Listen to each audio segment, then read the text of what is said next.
What happens when the man who signs the checks is the one breaking down boxes in the back room? Victor Preston stood at the edge of the 12th warehouse he technically owned, watching trucks roll in and out of the loading dock like clockwork. On paper, the operation looked efficient. The numbers came in clean. But something had been gnawing at him. Turnover was rising at this location, and 2 long-time employees had recently quit without notice. Their exit interviews were vague. Unrealistic expectations, they'd said. Feels like we're always one mistake away from getting canned. Victor had heard enough.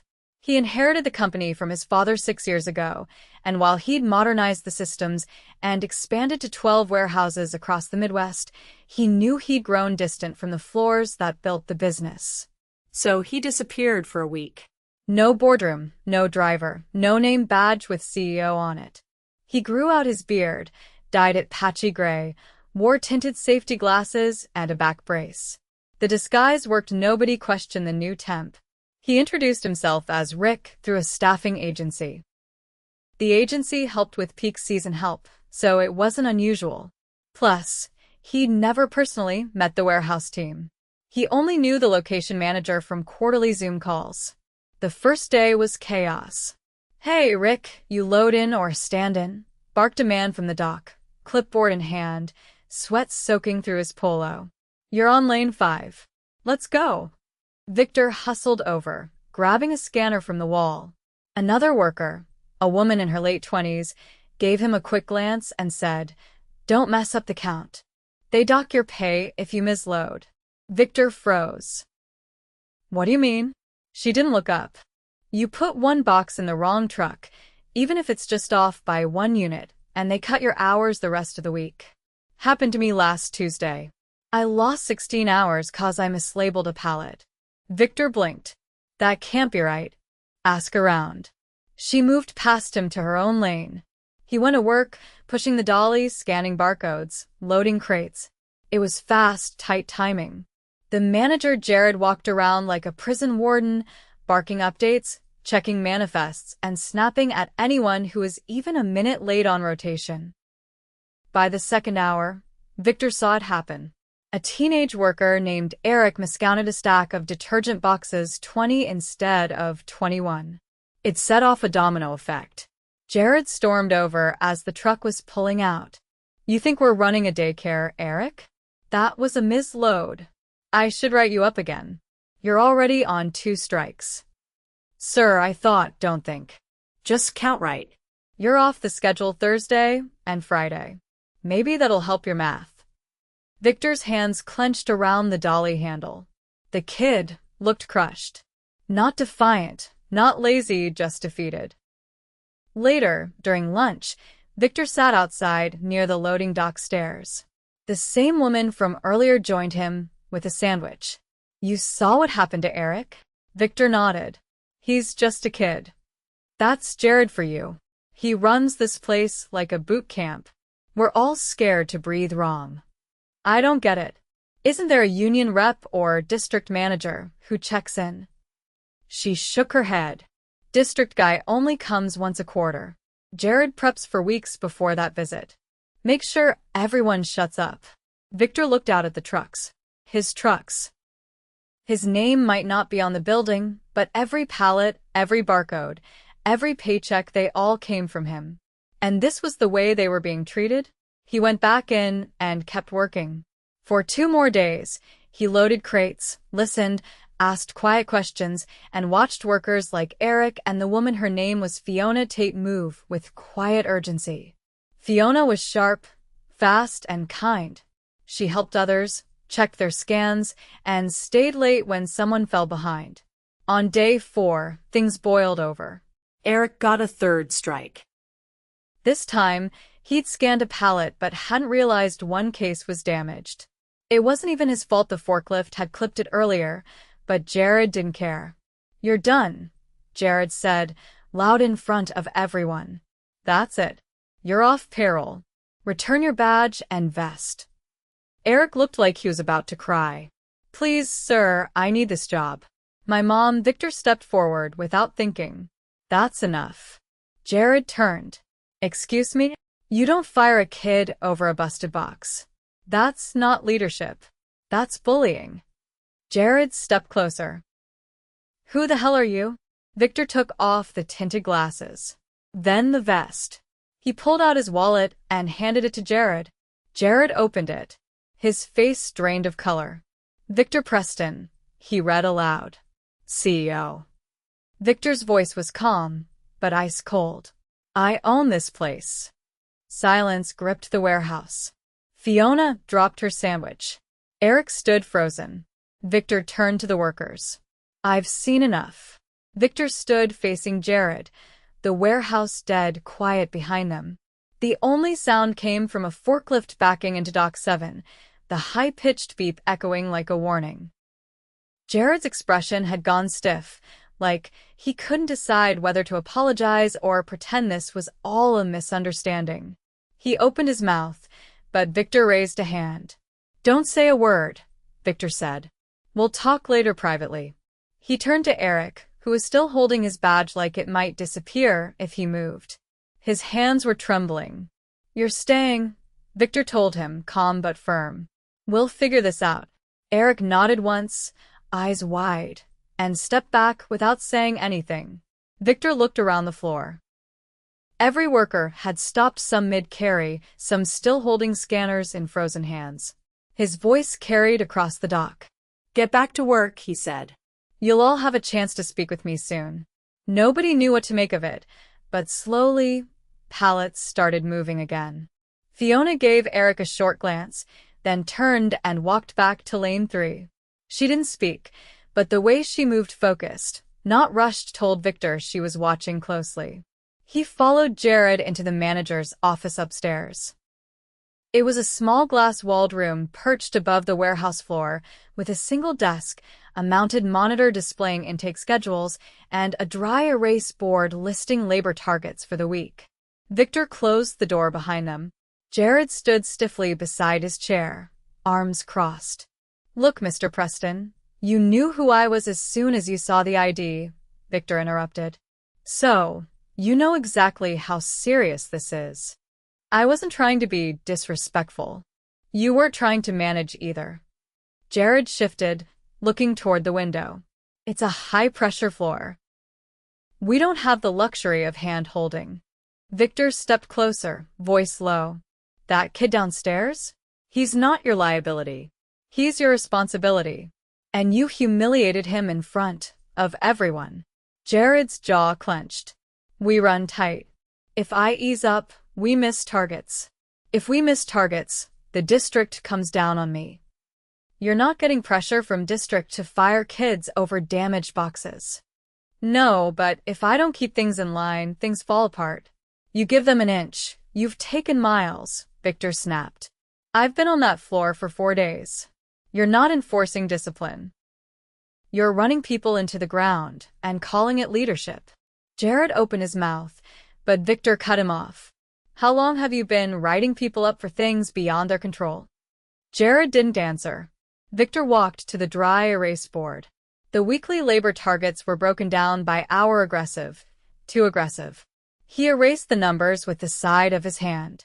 You're done, he said without turning around. Pack your things. You're no longer with the company, effective immediately. Jared's face went completely blank.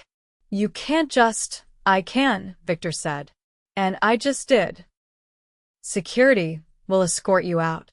He stepped out of the office and signaled to the operations lead, a woman named Rena, who had been on the floor every morning helping with inventory.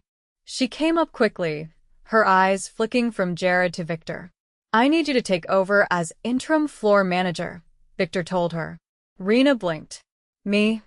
You've been running the floor quietly behind the scenes. I've seen it. You've got the trust of the crew, and you're calm under pressure. That's what we need right now. She looked at Jared, who was glaring at the floor, then back at Victor. I'll do my best. I know you will. Start by pulling the last 2 weeks of write-ups and suspensions. I want to see every single one. Jared left without speaking. As soon as the door closed behind him, Victor finally exhaled. Back downstairs, Word had already started spreading. Eyes followed Victor as he walked across the dock, but no one said anything until he stopped in front of Fiona. "Got a minute?" She nodded and followed him outside to the rear lot, where trucks idled waiting for their routes. "I owe you a thank you," Victor said. "You didn't know who I was, but you told me the truth anyway." She looked at him carefully. "I didn't think it would go anywhere. I was hoping it would. That's why I came."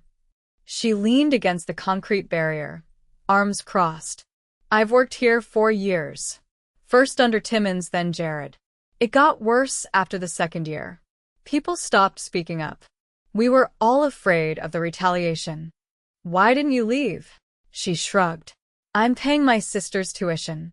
I didn't want to start over somewhere else, not when I knew this place could be better." Victor listened, nodding slowly. "You're right. It can be better. And it will be." She didn't smile, but she looked slightly less guarded. "Starting tomorrow," he said, "we're pausing all disciplinary actions from the last month. Everyone gets a clean slate. I want to meet with the full crew in the break room at first light." "You think they'd show?" She nodded once. "If they hear it's coming from you, they will." Later that evening, Victor stayed behind after the shifts ended. He walked through the warehouse again, not as a worker this time, but not quite as a CEO either. The lights were dimmed, the forklift silent. He stopped by a wall where laminated employee notices were posted. Most were outdated. One still had Jared's name listed under Safety Lead. He took it down and tossed it in the trash. The next morning, at 6:45 sharp, the break room was packed. Workers stood shoulder to shoulder, some still in their vests, others holding half-eaten breakfast burritos. Rena stood near the door, clipboard in hand, keeping a quiet head count. Victor stepped up to the front of the room. "No podium. No notes. Just him and the people who kept his business running." "I know I've got a lot of explaining to do," he began. "So, let's not waste time." He told them the truth, why he'd gone undercover, what he'd seen, and what changes were starting immediately. Jared was gone. Write-ups were under review. Suspensions were frozen. Rena was stepping up, and they were hiring 3 new full-time floor workers by the end of the week to ease the load. "I didn't come here to make speeches," Victor said. "I came here to listen. So now it's your turn." One by one, they spoke. Not complaint stories. A man named Luis talked about repeatedly covering weekend shifts because he couldn't afford to say no. A woman named Clarissa mentioned being skipped over for lead duties despite training 3 other people who got promoted ahead of her. Eric, now recovered from the previous day, asked if scanners could be updated to show confirmation before a load was finalized, something that would have prevented his mistake. Victor took it all in. No interruptions. Just quiet note-taking and nods at the right moments. When it was over, he stood up again. "Thank you," he said. "You didn't have to speak today, but I needed to hear every word. And I'm not walking away from this now." He stepped down and walked out of the room, not waiting for applause. He wasn't there to be thanked. He was there to fix what he'd let go unnoticed. Later that afternoon, he visited the conference room where Rena now worked. She'd already started adjusting shift schedules to account for the incoming hires. The write-ups were stacked neatly on her desk. Victor picked up the top sheet and scanned it. "Docked 3 hours for being 8 minutes late," he read aloud. "Car trouble. Brought in receipt for tow." Rena looked up. "There's more like that." "Start a list," Victor said. "Every policy that punishes instead of corrects, we're rewriting it." She nodded. "Do you want them weekly?" "No," he said. "I want them daily. Until we've got it right." Outside, the trucks kept moving. The pallets kept shifting. But for the first time in a long time, the people moving them didn't feel invisible. Victor had seen the truth, and now he was finally doing something about it. By the start of the new week, the warehouse floor ran quieter, not in volume, but in tension. The air felt less pressurized, the kind of shift that wasn't visible on charts but lived in the shoulders of the workers unloading pallets and checking manifests. People still moved fast, but the urgency didn't feel like panic anymore. Victor had stayed on site through the weekend, observing from a distance while giving Rena space to lead. She'd stepped into the role without hesitation, but she moved carefully, checking procedures against reality rather than assumptions. Mid-morning Monday, Victor sat in the break room with a mug of bitter warehouse coffee, reviewing the prior week's reports. He wasn't looking at metrics. He was looking for patterns, missed breaks, overlapping shifts, the names that showed up repeatedly on overtime logs. Fiona stepped in, tossed her gloves on the table, and dropped into the seat across from him. "You're still drinking that junk?" she asked, eyeing the coffee. "It's a good reminder," he said, setting the mug down, "of what I used to ignore." She leaned forward, elbows on the table. "You've been quiet since Friday. What's on your mind?" Victor slid a paper toward her. "This is last month's scheduling log. Do you see what I see?" She scanned the sheet. Luis did 9 doubles. Clarissa worked 6 nights straight. And Eric's name is missing from the break list entirely. Victor nodded. And somehow no one flagged it. Fiona pointed at a column. "That's because the break clock doesn't sync with the shift clock. If someone forgets to punch out for their break, it just logs continuous work." Victor leaned back slightly. "So we've got people skipping breaks, and the system assumes they're fine." "Yeah." "Or they're afraid if they stop, they'll fall behind. Especially during outbound peaks." Victor folded the page. "That ends today. I want a mandatory break rotation set by leads. "No exceptions." 5 workers off the floor at a time, staggered. I'll cover the labor cost." Fiona gave a short nod. "I'll tell Rena." Before she stood, Victor asked, "You ever think about taking on more responsibility here?" She paused. "You mean like a lead?" "I mean management. Not just watching the floor, but shaping how it runs." Fiona didn't answer right away. When she did, her voice was more cautious than before. "I've thought about it. But I've seen what happens when people get pulled upstairs. They stop listening." Victor didn't push. "If you ever change your mind, let me know." Later that afternoon, Victor walked the perimeter of the receiving area, where the newest hires were being trained. 3 temps, 2 of whom had worked at other locations, were being walked through intake scanning by one of the more experienced team leads, a tall man named Darnell. Darnell had a methodical way of speaking, deliberate, not slow, and the new hires actually seemed to be absorbing what he showed them. Victor waited until the module wrapped, then approached Darnell directly. "How's the training going?" "They're green, but they're trying," Darnell said. "One of them's got forklift certs, so that's a plus." "You ever run a training module before?" "Not officially. Did it a few times when Jared didn't feel like doing it." Victor nodded. "You're good at it. I want your help building a new onboarding program. Paid hours, structured path, real feedback loop." Darnell folded his arms. "That's gonna take time." "I know. Start small. 1 module at a time. I'll give you the hours to do it." Darnell tilted his head slightly. "Never thought I'd see management prioritize training." Victor kept his expression steady. "That's on me. I let the wrong people set the tone."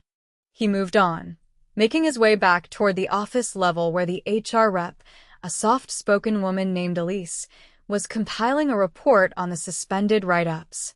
Elise had kept her head down during Jared's tenure, but since Friday, she'd been steadily reconstructing the damage. "I've processed 32 write-ups from the last 60 days, she said when Victor stepped in. And only 7 were even partially justified. The rest were either exaggerated or completely fabricated. Victor didn't flinch.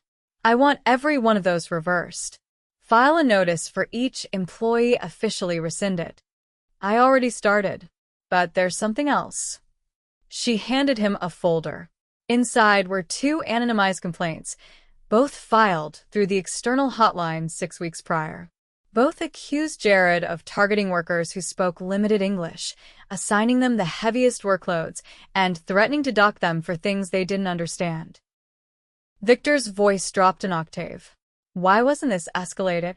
Elise spoke carefully. The hotline reports go to district first. Jared had friends there. I flagged it, but it never came back down. Victor stared at the papers. We're opening a new reporting line. Internal, monitored by me, and legal. And I want a translator on site 3 days a week, rotating. Elise nodded. I'll coordinate.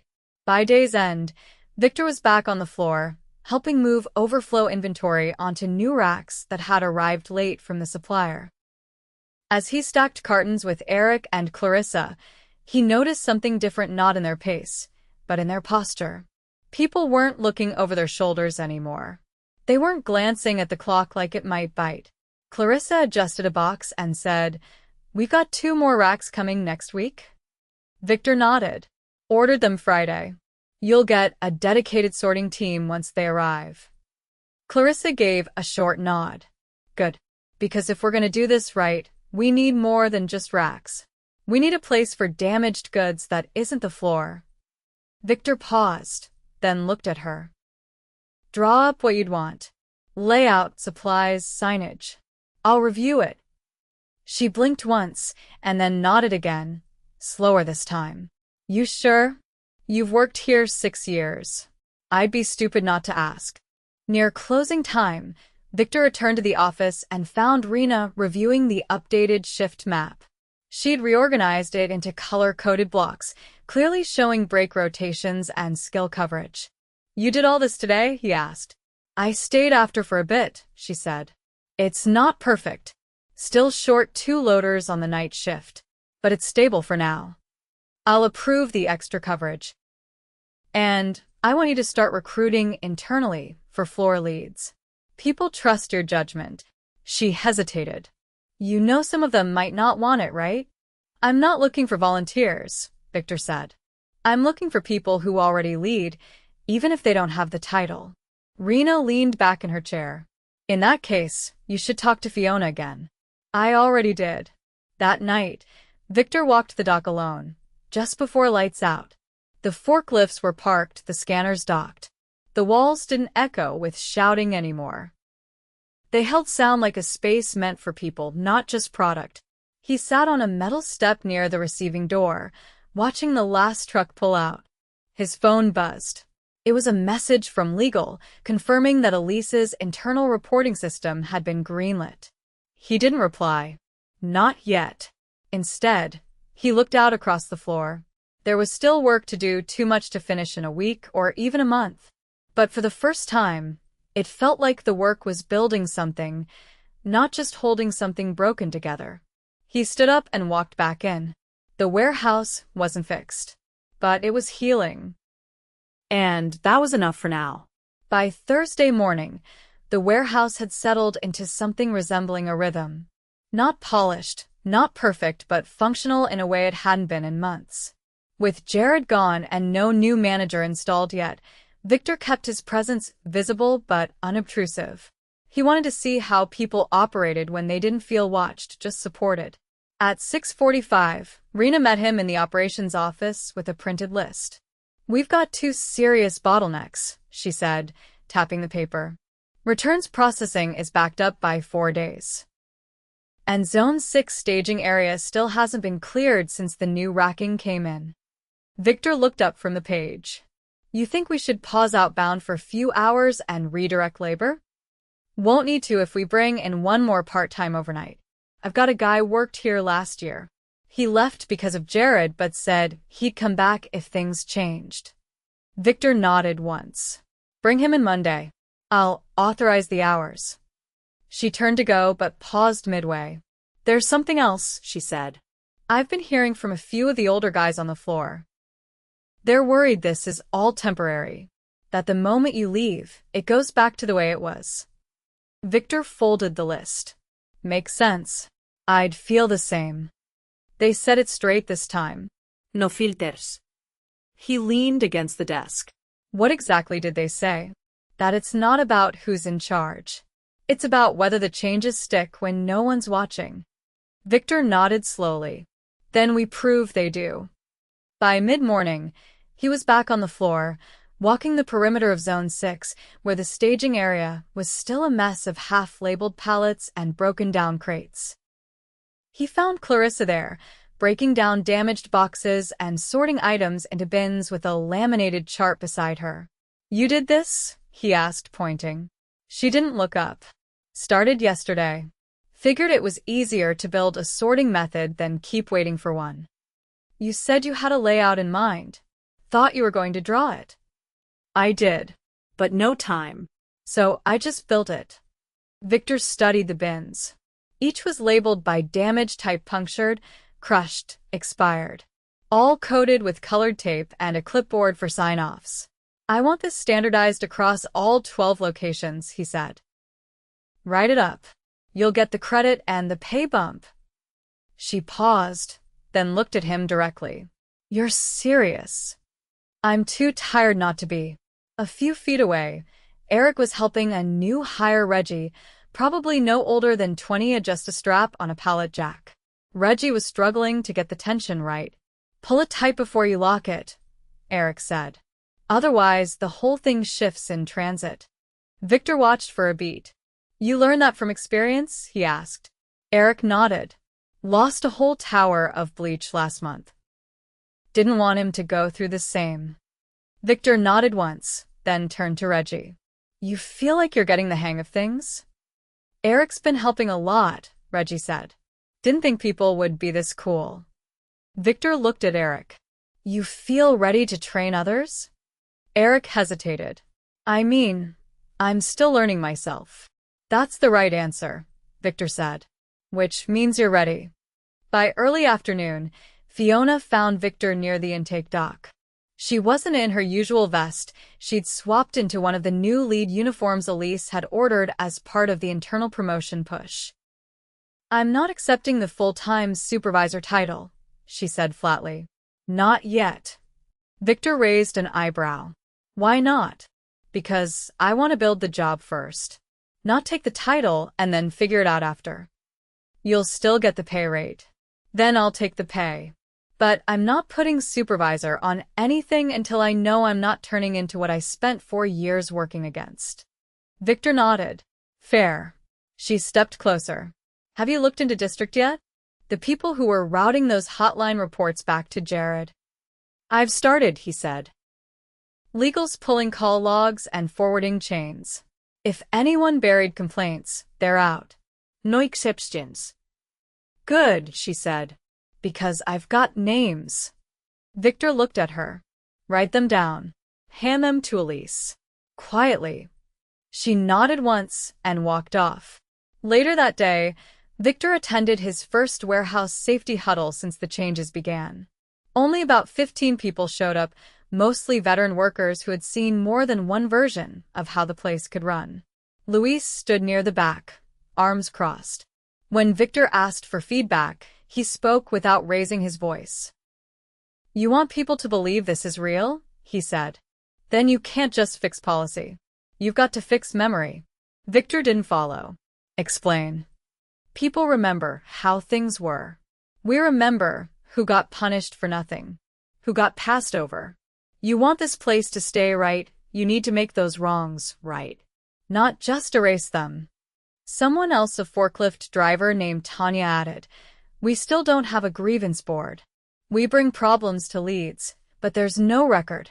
If something slips, it disappears." Victor nodded. "We'll add one. Anonymous, public, and digital. You'll see it go up next week." He turned to Luis. "And as for memory, I don't believe in erasing anything. But I do believe in accountability. If someone got passed over, I want to know. We'll make it right." After the huddle, he walked with Elise back to the office. "Start a review of internal promotions over the last 18 months, he told her. "Cross-check performance scores with promotion records. Anything that doesn't match, we flag. Then we sit down with each person." Quietly. "No," Victor said, publicly. "If we messed it up, we own it." That evening, Victor called a meeting with the regional HR director and the company's legal counsel. They met in a small conference room above the warehouse floor. He laid out everything Elise had uncovered: the manipulated hotline reports, the language barriers, the slanted write-ups, and the failure of oversight. "I want a full audit of every warehouse in the region," Victor said. "And I want someone outside the chain of command to do it." "Victor," the HR director said carefully, "that's going to raise a lot of questions, especially if this goes beyond Jared." "It already does," Victor said. "The people I visited trusted this company with their livelihood. We let them down. We don't get to hide behind process anymore." The legal counsel leaned forward. "You realize this could open us up to liability?" "It's not liability if we fix it before they have to ask," Victor said. "It's leadership." By Friday morning, new signage had gone up in the break room: a grievance board, a rotating translator schedule, a list of upcoming team lead interviews. But most noticeable of all was a simple notice: disciplinary actions from the last 60 days under review. If you have been affected, you will be contacted directly by HR. People didn't cheer. They didn't clap. But they looked. And they lingered. And that was enough. Later that afternoon, Victor stood near the receiving dock, watching as the floor reset for the weekend shift. Fiona approached, clipboard in hand. "Clarissa's layout got picked up by 2 other locations," she said. "Rena's sending her to train them next week." Victor nodded. "Good." "And Darnell's onboarding modules were tested this morning. They worked." "Even better." She looked at him. "You still leaving tomorrow?" "I have to. But I'll be back next month." "No warning." She half smiled. "I'll make sure they're ready." Victor shook her hand. "You helped fix something that shouldn't have been broken in the first place." "I didn't fix it," Fiona said. "I just stopped accepting it." That night, Victor walked out of the warehouse without a vest, without a disguise, and without anyone asking who he was. He didn't need to be undercover anymore.